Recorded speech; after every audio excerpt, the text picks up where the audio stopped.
The sun was just beginning to rise above the horizon, coloring the sky over the Texas plains in shades of scarlet and gold. At this early hour, the silence of the small town of Pine Ridge was broken by the shrill sound of police sirens. 3 patrol cars with their blinkers on stopped in front of an imposing 2-story house on the edge of town. The house belonged to the McIntosh family, one of the most respected in the neighborhood. The first to arrive on the scene was young Officer Taylor. He had been called by a neighbor who had heard a gunshot at about 5 a.m. Upon entering the house, the officer found the body of a young black man lying in a pool of blood in the living room. Next to the body, an elderly man with a hunting rifle in his hand sat on a couch, motionless as a statue. A middle-aged woman, later revealed to be the victim's mother, was hysterical in the kitchen, where she had been taken by the second arriving patrolman. Detective Marriott Lovett arrived on the scene 20 minutes after the initial call. A tall, broad-shouldered man with attentive eyes and early gray in his short-cropped hair. Lovett had been on the police force for over 15 years, the last 8 in homicide. He was known for his methodical and principled nature, for which he earned the respect of his colleagues and the dislike of those who preferred to turn a blind eye to certain things. "What do we have here?" Lovett asked, putting on latex gloves and surveying the crime scene. "Jack McIntosh, 55 years old, former sheriff, now owns a ranch south of town," Officer Taylor reported, nodding toward the man on the couch. "Preliminary reports say he shot his son, Harry McIntosh, 27 years old. Death was instantaneous. The weapon was his own hunting rifle, kept legally." Lovett walked slowly around the body, noting the position of the hands, the direction of the blood spatter, the position of the furniture.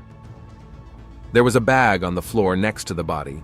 Apparently the victim had just entered the house or was about to leave. "What's the suspect saying?" Lovett asked, squatting down to get a better look at the wound. Not much. He admits to shooting, but refuses to explain why. All he said was, "Ask him." Apparently, he was in shock. Lovett rose and approached Jack McIntosh. He knew the man.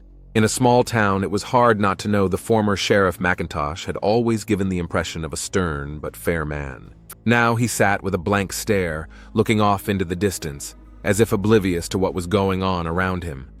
"Mr. McIntosh, I'm Detective Lovett. I need to ask you a few questions." Jack slowly raised his eyes. There was no fear or remorse in them, just fatigue and something akin to relief. "I know who you are, Lovett. Do your job. Do you confirm that you shot your son?" "Yes, I did." "Why?" Jack pressed his lips together and stared into space again. "Read me my rights. I'm not saying anything else without a lawyer." Lovett sighed. He had expected something like this. A father killing his son, such cases are always complicated, messy, full of family secrets and innuendo. After Jack McIntosh was taken to the station, Lovett turned his attention to the rest of the house. In the upstairs bedroom, he found signs of a recent stay. An unmade bed, a towel on a chair, a laptop on the table. Obviously, Harry had spent the night here. Studying the room, Lovett began to put the first pieces of the puzzle together. Diplomas from a prestigious law school and photos from various events hung on the walls. Several of the pictures showed Harry with a young man. They were standing close, smiling at the camera. The photo on the bedside table stood out in particular. Harry and the same young man against the backdrop of the Eiffel Tower, holding hands, looking at each other with undisguised tenderness. In the corner of the room, Lovett noticed a suitcase of belongings. Harry had apparently recently arrived, but how long was he planning to stay? Angela McIntosh, the dead man's mother, sat in the kitchen where the officers had moved her. The woman was no longer sobbing, but her face expressed such deep pain that Lovett felt uncomfortable. He had seen grief many times before, but each time it struck a chord. "Mrs. McIntosh, I'm sorry for your loss," he began, sitting down across from her. "I realize this is a difficult time for you, but I need to ask you a few questions." She nodded without looking at him. "Harry arrived yesterday, from Houston," she said quietly. "He's been working at a law firm there for the last 2 years. A good boy. Always was a good boy." "Did he visit you often?" "Not very much. Christmas, Thanksgiving, sometimes just for fun, but not so much lately." Why did he come this time? Angela looked up at Lovett with tear-stained eyes. He said he wanted to talk to us about something important. I thought... She stopped talking, swallowing her tears. I thought maybe a promotion at work or... I didn't know for sure. Lovett realized she wasn't telling the whole truth, but decided not to press. Bye. Back in the living room, where the forensics team was already finishing their work, Lovett noticed Harry's bag. After getting permission, he began to carefully go through the contents among the usual things: wallet, keys, documents. He found a small stack of envelopes, elegant, cream-colored, with gold embossing. Taking one out, Lovett saw that they were wedding invitations, not yet signed, but already printed. "It is our pleasure to invite you to the wedding of Harry McIntosh and Shannon Crombie." Lovett closed his eyes for a moment. This was it. That young man in the pictures was Shannon Crombie, and Harry had come to inform his parents of the impending wedding. The ME puts the time of death between 5 o'clock and 5:30 a.m. The preliminary picture was that Harry came down to the living room early in the morning, probably was about to leave or just couldn't sleep. Jack was probably waiting for him with a shotgun. Judging by the position of the body and the trajectory of the bullet, Harry was facing his father. Perhaps they were talking. Then a shot, right in the chest, at close range. Lovett remembered Jack McIntosh's biography. Army veteran, then 20 years on the force, the last 10 as county sheriff. Retired 5 years ago, went into cattle ranching. Respected man, no trouble with the law. Strict, conservative, but fair, that's what people said about him. A man like that could only shoot his own son in a state of extreme passion or for something that deeply contradicted his beliefs. A marriage between two men clearly fit into the second category. Shannon Crombie worked as a resident at a local hospital. When Lovett arrived there, he was told that Dr. Crombie had excused himself from work after hearing about what had happened. Shannon's address was obtained through human resources. He was renting a small house on the east side of town. The neighborhood was quiet, neat, with identical houses and manicured lawns. Shannon's house didn't stand out from the others, except for a small garden with exotic plants in the yard. Lovett rang the doorbell several times before he heard footsteps. The door was opened by a young black man with tear-stained eyes, the same one from the pictures in Harry's room. Shannon was dressed in homemade clothes, and it was obvious that the news had taken him by surprise. "Dr. Crombie? I'm Detective Marriott Lovett. May I come in?" Shannon silently stepped aside, allowing the detective into the house. The inside was clean and cozy. There were paintings by local artists on the walls and medical books mixed with fiction on the shelves. There was a piano in the corner of the living room. "I realize you're in shock right now," Lovett began as they sat down in the living room. "But I need to ask you some questions about Harry." Shannon nodded, clutching a cup of untouched tea. "When was the last time you saw him?" "Last night." Shannon's voice was quiet, but surprisingly calm. "He stopped by before he went to his parents' house.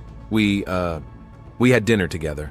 Then he drove over to their place, said he'd spend the night there and tell them about us in the morning." "About the wedding?" Shannon gave Lovett a surprised look.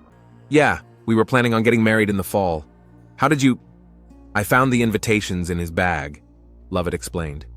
"Did Harry say anything about how his parents might react?" Shannon took a deep breath. He knew it wasn't going to be easy, especially with his father, Jack McIntosh. He was from a different generation. Harry had said his father had never accepted his orientation. They hardly ever discussed it. Harry had left for college at 18 and had rarely been home since, but now... Shannon paused for a moment, trying to control his emotions.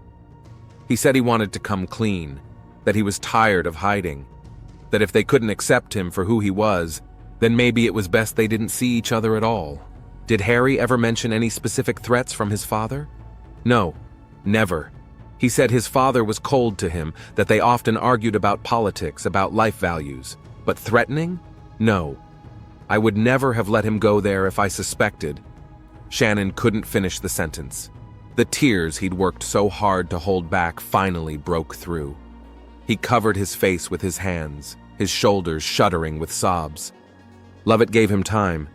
He knew that grief could not be rushed. It had to come out or it would poison the man from the inside out. When Shannon had calmed down a little, Lovett continued, How long were you two together? 3 years. We met in Houston when I was in my last year of medical school. Harry was just starting his career at a law firm at the time. We planned our whole lives together. Shannon stood up and walked over to a small secretary in the corner of the room. Opening the top drawer, he pulled out a framed photograph and held it out to Lovett. This was last year. We went on vacation to France. Harry proposed to me there. In the photo, Harry and Shannon stood in front of a small French town. Harry was on one knee, holding out a small box to Shannon. Both of them were glowing with happiness. Why did you decide to move here to Pine Ridge? Lovett asked. It's not the most progressive place. There was an opening here for a resident with the prospect of a permanent job in big cities. The competition is enormous. Shannon smiled weakly. Harry always said that change starts with those who aren't afraid to be first. He believed that even in conservative places like Pine Ridge, people could change if they saw that we were like them. Lovett nodded. That explained why Harry had decided to openly tell his parents about the wedding rather than continue to keep his life a secret from them. Dr. Crombie, one more question. Did Harry ever mention any other conflicts with his father? Maybe something that happened in the past? Shannon hesitated for a moment. He told me that in high school his father caught him with a friend in a compromising situation. Then there was a big scandal. Jack made Harry cut all ties with that guy, threatened to send him to military school. Harry complied. But I don't think he ever really forgave his father for that. Lovett made a note in his notebook. This incident could be a clue to understanding the father-son dynamic. Thank you for your time, Dr. Crombie. I know this is a difficult time for you, but your information is very helpful to the investigation. Shannon raised tearful eyes to Lovett. You're gonna find the evidence, aren't you? You won't let him get away with it, will you? I'll do everything I can to see justice done, Lovett replied firmly. I can promise you that. As he left the Shannon house, Lovett paused on the porch. It was in the middle of the day, but the detective felt as if the clouds were gathering over the city. The family tragedy, the hatred, the prejudice. It was all too familiar. And yet it hurt anew each time. Lovett knew the investigation was just beginning. Neighbors, colleagues, friends, anyone who could shed light on the relationship between Harry and Jack McIntosh had to be interviewed. But the picture was already pretty clear. A father unable to accept his son as he is, and a son who finally decided to live openly, without hiding. A sad but all too common story. Only it didn't usually end with a shotgun blast. The second day of the investigation began for Marriott Lovett with a cup of strong coffee and a stack of documents on the table. The medical examiner's report confirmed the initial findings. Harry McIntosh was killed by a single shot to the chest at close range. Death was almost instantaneous. No signs of struggle, no defensive wounds. He just stood there staring into the face of the man who killed him, the face of his father. Jack McIntosh continued to remain silent. After a brief confession to the shooting, he refused to testify without a lawyer. That lawyer arrived last night, Robert Fisher, one of the best in the county, an old friend of the McIntosh family. After a brief conversation with his client, Fisher said that Jack admits to the murder, but insists that he was insane at the time of the crime. Classic defense. Although it could have worked in this case, many jurors in these parts would sympathize with the father. Protecting family values. Lovett knew he had to dig deeper. He decided to start by canvassing the McIntosh family's neighbors. Mrs. Parker, a widow of 72, had lived in the house across the street for over 30 years. She kindly offered Lovett tea and homemade cookies, seating him in the old-fashioned living room full of pictures of children and grandchildren. The McIntoshes have always been good neighbors, she began, pouring the tea. Jack is a respected man, a former sheriff, a veteran. Angela teaches elementary school, and the kids adore her. Harry was such a sweet boy, always saying hello, helping me with the heavy bags. Did you notice any conflicts in the family? Lovett asked, taking a sip of sweet, sweet tea. Mrs. Parker pressed her lips together. Every family has disagreements, Detective. Jack raised his son strictly, it's true. Sometimes I could hear them arguing, especially when Harry was a teenager. But violence? No, never. And in recent years? They didn't see each other much. Harry went away to study and never came back. He'd come for the holidays sometimes, but not for long. I thought it was normal for young people to make a life for themselves away from their parents. Did you ever see Shannon Crombie with Harry? Mrs. Parker frowned. That young doctor at the hospital? No, I don't recall. Although, she thought for a moment. I think Harry came up last summer with a friend. They were sitting on the porch talking.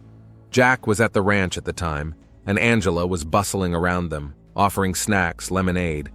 She looked happy. That could have been him.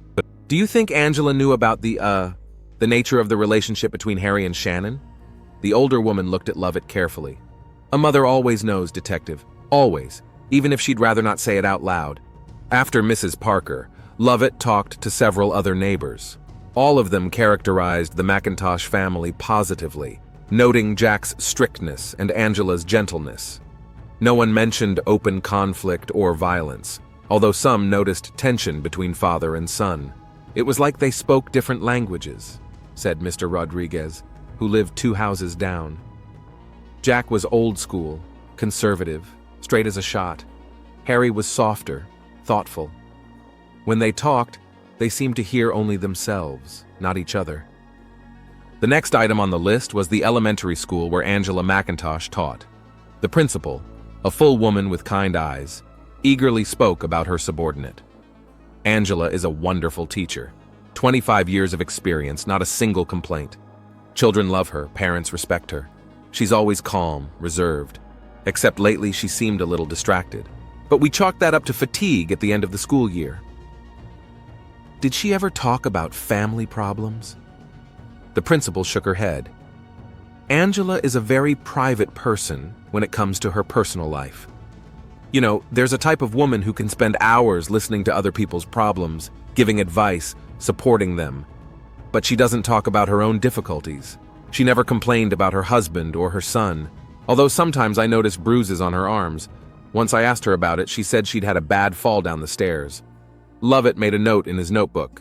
It could be important. What do you know about Harry? A fine young man, very intelligent, driven. Angela was always proud of his accomplishments, carried newspaper clippings with her whenever he won a legal debate or a high-profile civil rights case. And Jack?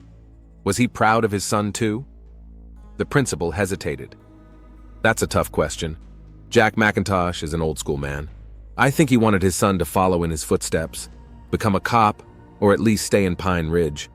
When Harry chose a different path, Jack had a hard time accepting it. After school, Lovett went to the local law firm where Harry's friend worked. Jeremy White was Harry's age. They'd gone to high school together, then kept in touch. Harry was brilliant, Jeremy said, looking out the office window. Always knew what he wanted. When we were teenagers, we all dreamed of cars and dating, and he talked about justice, about fighting discrimination. In high school, he organized a debate club to discuss minority rights. Can you believe that here in Pine Ridge? That was brave. Did his father know about this? I think so. Jack was sheriff back then, controlled everything that went on in town. He didn't ban the club outright, but I remember coming to a meeting one day and just sitting in the corner, watching. After that, a few of the guys stopped coming. They were scared. Did you know about Harry's sexual orientation? Jeremy nodded. He told me back in high school. He trusted me. I knew how hard it was for him to keep it from his father. When that incident with Michael Turner happened? What incident? Lovett asked quickly. You don't know? Jeremy was surprised. It was a big story. Harry and Michael had been dating secretly for almost a year. One day, Jack came home earlier than usual and found them together. He beat Michael to a pulp. The guy needed medical attention, but no police report was ever filed. Jack was the sheriff, you know. Who'd get involved? The Turner family moved away shortly after that. Lovett felt his fists clench. So Jack had a history of homophobic violence. Why hadn't anyone mentioned it? Small towns can keep secrets, Detective, especially when it comes to powerful people. Back at the station, Lovett requested all incident reports related to the McIntosh family over the past 15 years. The results were meager. A couple of calls for loud music when Harry was a teenager, and one incident of family conflict 10 years ago. The report on that incident had minimal details. A neighbor had called the police because of yelling, but when patrol arrived, Angela assured the officers that everything was fine. The case was closed. Lovett noted that Jack was already sheriff at the time. It's easy to squash a case like this if you have the power. In the afternoon, Lovett went to the McIntosh house again. Angela agreed to another conversation. She looked exhausted, but held herself with dignity. They sat down in the kitchen where the family had eaten breakfast just a day before, not yet knowing that one of them would soon kill the other. "Mrs. McIntosh, I understand how difficult this is for you, but I need to ask some direct questions," Lovett began. "Did you know about Harry's plans to marry Shannon Crombie?" Angela didn't seem surprised by the question. She nodded slowly. "Harry called me a month ago, said he wanted to come and talk to both of us. He didn't talk specifically about the wedding, but he did mention that he was going to introduce us to the man he loves. I had a hunch. A mother's heart senses these things." "Did you tell your husband about it?" Angela lowered her eyes. "No. I knew how he'd react. Jack never accepted Harry's peculiarity. He thought it was a bliss that would go away if he didn't indulge it. When Harry went away to school, Jack hoped he'd grow out of it. Meet a nice girl, settle down." "Why didn't you warn your son about his father's possible reaction?" Angela looked up at Lovett, her eyes full of tears. "I thought I could protect him, that I'd be there for him when he told, that I could stop Jack if he—" She didn't finish the sentence, bursting into tears. Lovett gave her time to calm down. "Mrs. McIntosh, did your husband have any history of violent behavior? Perhaps toward you or Harry?" Angela was silent for a long time, rubbing her napkin in her hands. "Jack is a complicated man, Detective. He was brought up differently, in a different time. He believes a man should be firm, unyielding. When Harry grew up a sensitive, emotional boy, Jack saw this as his failure as a father. He tried to toughen him up, sometimes too hard. Did he hit Harry? Not often. Only when he thought he was being unmanly. And me." She stopped talking. "Did he hit you too?" Angela looked away, at the picture of the three of them smiling in front of the Christmas tree. A happy family. A facade that hid a very different reality. "Sometimes, when I was drinking, or when I tried to protect Harry, Jack would calm down quickly and then apologize. He'd say he loved us, and I believed him." "Why didn't you ever seek help?" "Where, Detective? The sheriff?" Angela grinned bitterly. "Jack was the sheriff. Everyone in town knew him, respected him. No one would have believed he was a different man behind closed doors. Besides, I was afraid of losing my son. Jack threatened that if I left, he'd get full custody of Harry. He had connections, influence. I couldn't risk it." Lovett nodded. "It's a story as old as time. Power breeds impunity." "What happened yesterday morning? Did you hear them talking?" "Partially, I woke up to loud voices, Jack and Harry arguing in the living room. Harry was saying he wouldn't hide anymore, that he loved Shannon and was going to spend his life with him. Jack was shouting that he wouldn't let the family be dishonored, that it was better that Harry hadn't been born at all if he was like that. I went downstairs, tried to calm them down, but they wouldn't listen to me. I went into the kitchen to call somebody. I don't even know who. That's when I heard the gunshot." Lovett paused, giving Angela time to collect her thoughts. "Mrs. McIntosh, I need to take another look at Harry's room and your husband's office. Would that be all right with you?" Angela shook her head. "Do whatever you need to do, Detective. I want the truth to come out. We've been living a lie for too long." In Harry's room, little had changed since last time Lovett looked carefully at the bookshelves, the bedside table, the desk. In the desk drawer, he found a tattered leather-bound notebook. Opening it, he realized it was a diary. The earliest entry was dated 10 years earlier, when Harry was still a teenager. "Today, my father called me a wimp again. Said I was embarrassing him in front of his friends with my feminine hobbies. All I was doing was playing the piano when his colleagues from the station came in. He made me stop and go to my room. Why can't he accept me for who I am?" Lovett flipped a few pages. "Michael and I have been dating for 3 months. No one knows except Jeremy. Sometimes I think about telling my mom. She'd understand, I'm sure. But she's so scared of my dad, and he'd hate me if he found out. Maybe he already knows. Yesterday, he talked a lot about abnormals who destroy traditional values. He looked right at me." A few more pages ahead. The writing, done with pressure. The ink blurred in places, apparently from tears. "That's the end. Dad caught me and Michael. He beat him so bad I thought he'd kill him. I tried to stop him, but Dad threw me away like a rag.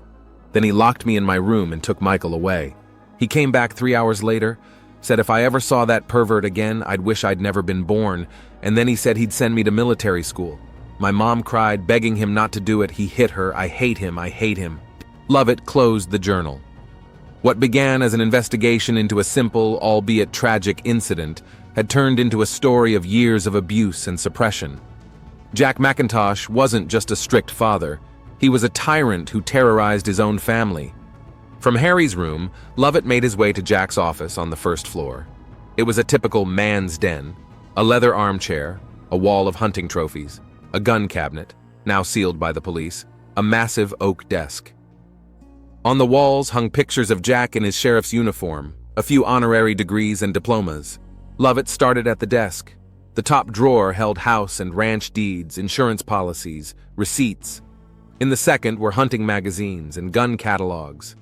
In the bottom drawer, he found a bottle of whiskey and a stack of old letters tied with faded ribbon. Lovett untied the ribbon and picked up the top letter. It was dated 35 years earlier and addressed to Jack Jr. The sender was listed as Jack McIntosh Sr., the father of the present Jack. The letter was written from a military base in Germany. Son, got your letter about the problems at school. I can't say I'm surprised. Always knew you were too soft. My fault. I should have spent more time on your upbringing instead of letting your mother spoil you. A real man doesn't ask for help. He solves problems on his own. If those bullies bully you, fight back.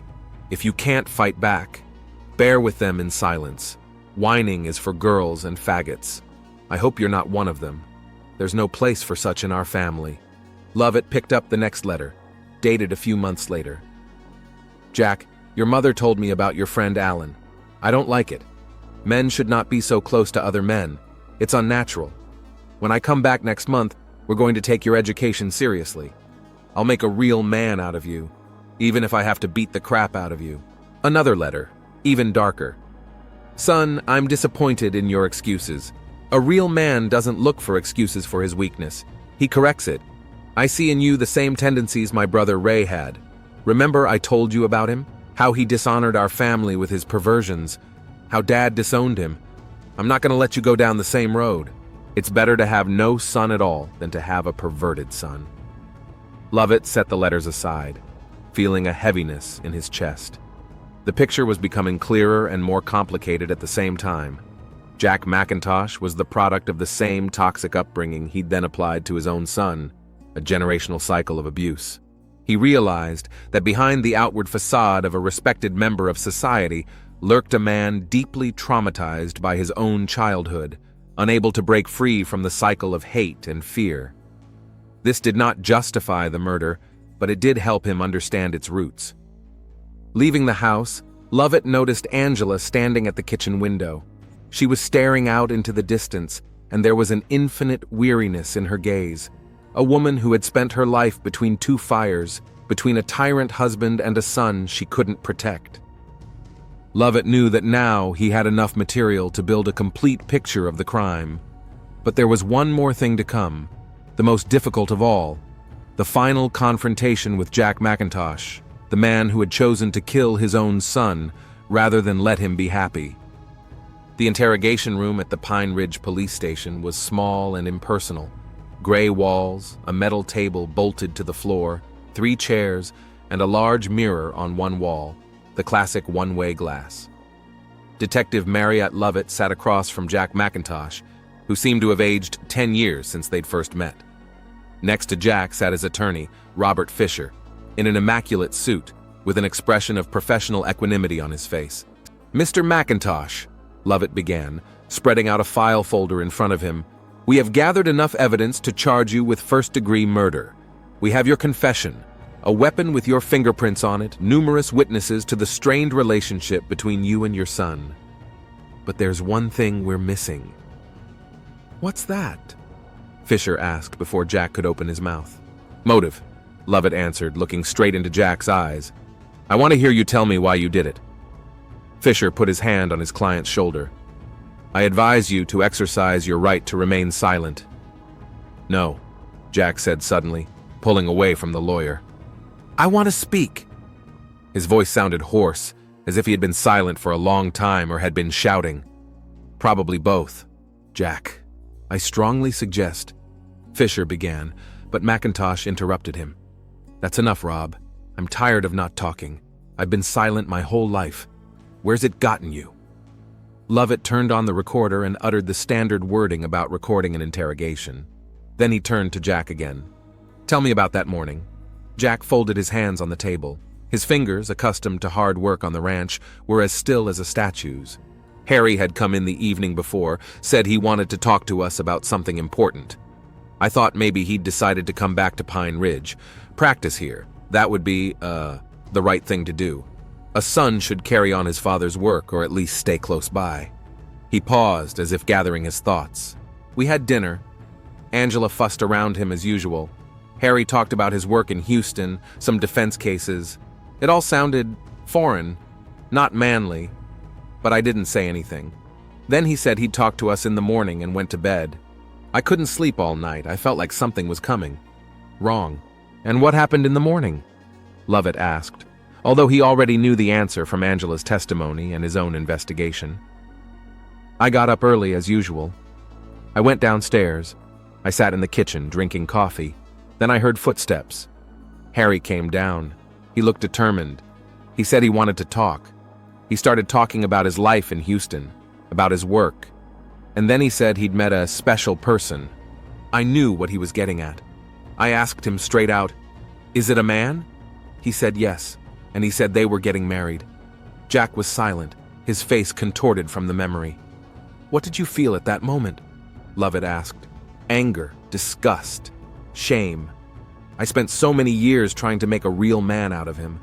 And here he stands in front of me and says he's going to live like this, disgracing our name. I told him I wouldn't let that happen.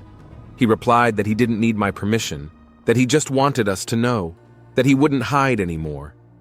"And that's when you took the gun?" Jack nodded. "It was hanging in the study. I don't remember going to get it. I only remember coming back with the gun, and Harry was still standing there, saying something about love, about acceptance. Words, words, words, empty words. Did you threaten him?" "I guess I did. I don't remember exactly. Angela came downstairs, screaming, crying, tried to come between us. I sent her into the kitchen, and then, you shot your son," Lovett finished for him. Jack looked up, and Lovett saw in his eyes not remorse, but rather bewilderment, as if he didn't understand how he could have done such a thing.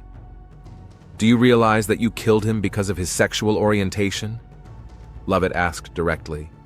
"Because of someone he loved?" "It's wrong," Jack said stubbornly. "A man shouldn't with another man. It's against nature, against God." "Is it right to kill your own son?" "Godly." Jack didn't answer, lowering his eyes. Lovett pulled out of a folder some old letters found in Jack's study. "I found these letters from your father. He didn't accept any deviation from what he considered manhood either, right? He repressed you, humiliated you, maybe even beat you, and you grew up with the belief that a real man should be tough, unemotional, and certainly shouldn't love other men." Jack shuddered at the mention of the letters. "You had no right." "We had a search warrant," Lovett replied calmly. "It's all legal. I want to understand, Mr. McIntosh. Your father mentions his brother Ray, your uncle. Was he gay?" Jack was silent for a long moment, then nodded faintly. "Uncle Ray. I've never seen him. Dad said he died of AIDS in the 80s. Like all of them, was what he said. Did your father reject your brother because of his orientation?" "The whole family rejected him. My grandfather cut him out of his will, forbade his name to be spoken in the house. My dad said it was the right thing to do. That men like Ray would tear families apart, bring shame to the family. And you believed that?" Jack looked up at Lovett. "Wouldn't you, detective? If it had been drummed into your head since you were a child? If any display of softness, sensitivity, was punished by a belt or locking you in a closet overnight?" Lovett shook his head. "I don't. But I do know that we all have a choice. We can repeat the mistakes of our parents, or we can try to be better. You made your choice, Mr. McIntosh, and now you have to take responsibility for it." Jack lowered his gaze again. "I didn't mean to kill him. I just wanted to, stop him. so that he wouldn't repeat Ray's fate, so he wouldn't suffer, be rejected by society. So you killed him out of love? Lovett asked bitterly. Jack didn't answer. After the interrogation, Lovett met with the district attorney. The case was clear. Premeditated, hate-motivated murder. Even in conservative Texas, that was a life sentence. While Jack McIntosh awaited trial in the county jail, life in Pine Ridge slowly returned to normal. But something subtly changed. The story of Harry McIntosh and Shannon Crombie had shaken up the town, causing many residents to rethink their views. Angela McIntosh, freed from years of her husband's control, seemed to wake up from a long sleep. She gave exhaustive testimony to the investigation, not hiding anything. Neither the beatings to which she herself was subjected, nor Jack's cruelty to his son. At the preliminary hearing, she sat with a straight back, looking straight ahead, never once glancing in her husband's direction. Lovett continued to follow the case, even though the investigation was technically over. He often thought about Shannon Crombie, how he was coping with his loss. One day the detective met him at the supermarket. Shannon looked gaunt, but he was holding his ground. "How are you?" Lovett asked, uncomfortable with the banality of the question. "Day by day," Shannon replied with a sad smile. "You know what's amazing? I've gotten so much support from where I didn't expect. Mrs. Parker, the McIntosh's neighbor, brings me pies every week.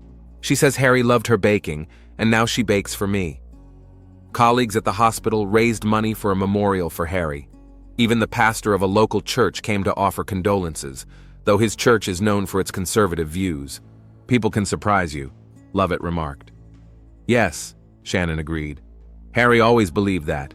He said that behind all the prejudices there were just people who could change if given a chance. We're planning a small ceremony in his memory. Nothing religious, just a gathering of friends and anyone who wants to honor his memory.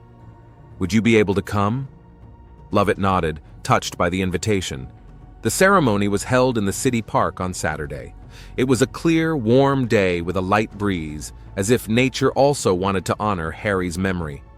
To Lovett's surprise, about 50 people showed up. Harry's colleagues from Houston, friends from college, locals who had known him since childhood. Angela McIntosh sat in the front row, holding a photograph of her son. Shannon spoke simply and sincerely about the man he loved, his dreams, his belief in a better future.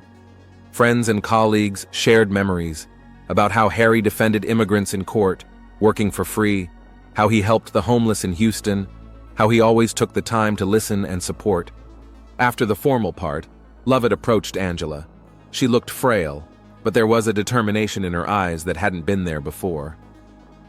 "I'm selling the house," she said without preamble. "Too many memories. I'm moving to Houston. I'm going to teach elementary school there."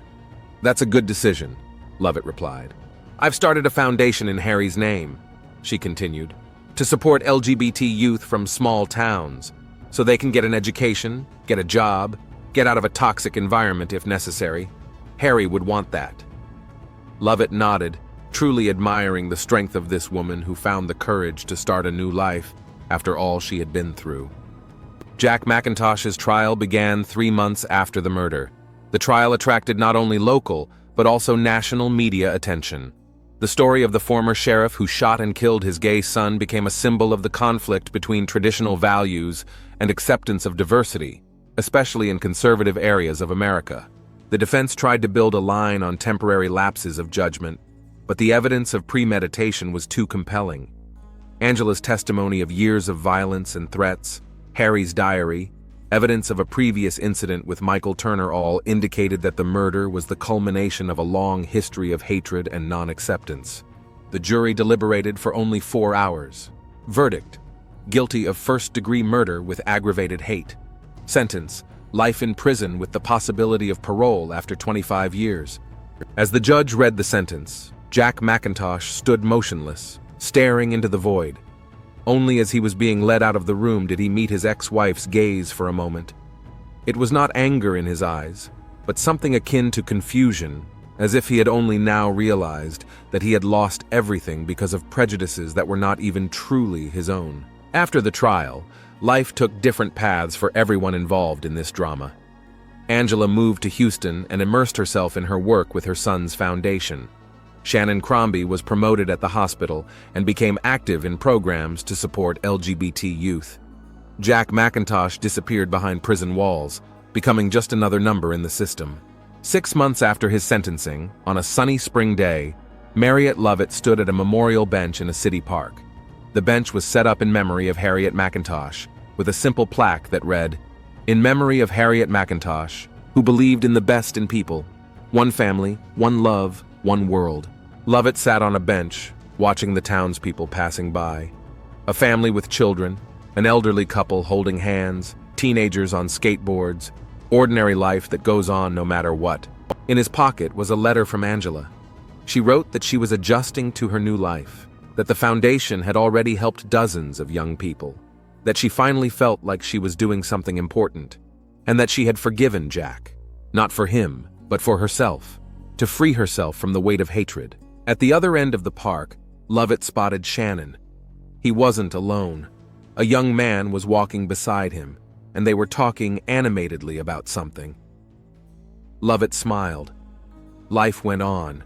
Shannon deserved happiness, and Harry would surely want that for him. As they left the park, Lovett thought about the cycles of violence and pain passed down from generation to generation, about how hard it was to break out of those cycles, but how important it was to try, about how sometimes it takes a huge tragedy, a shakeup that forces people to see their own prejudices and fears. The story of Harry McIntosh changed the small town of Pine Ridge. Not immediately, not completely, but it did. Made people talk about things they'd previously preferred to keep quiet. Made them think about the cost of hatred and rejection. Lovett hoped that somewhere right now another father, reading about this story, would embrace his son for who he is instead of trying to break him down to fit his ideas of right. That another mother will find the strength to protect her child from a toxic environment. That another cycle of pain would be interrupted.